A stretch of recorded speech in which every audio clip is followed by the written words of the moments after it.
All right, we're going to be looking at 2.4J. I'm going to do this problem a little bit differently. In previous problems, we've broken the question down into separate segments on the way up and on the way back down. We call them like subchapters, is the term that we used. Now, I want to try this question kind of thinking it from like a big picture point of view, where we can just take our information that we have here and try to solve for the total time.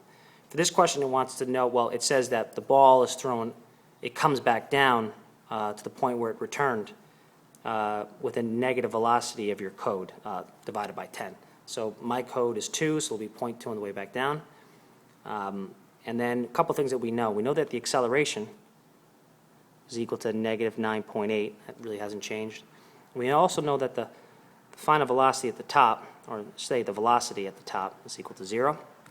And we also can, we can also assume, or we will know that the final velocity is negative 0.2, that the initial velocity is going to be equal in magnitude, but opposite in sign, so opposite in direction. So we know that the initial velocity is going to be equal to 0.2. With this information alone, we can solve for the entire problem of total time. So total time, step 2, my givens are VI, VF, and A. We also have the velocity at the top, but it's not really going to be that helpful. Step 3, just use VF equals VI plus AT.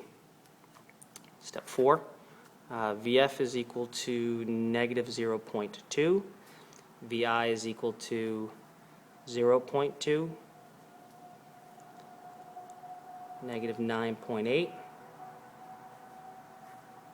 times T. Step 5, to bring that over, it becomes negative 0.4 equals negative 9.8 T.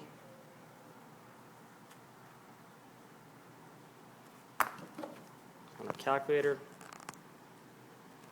negative 0.4 divided by negative 9.8, get positive 0.0408.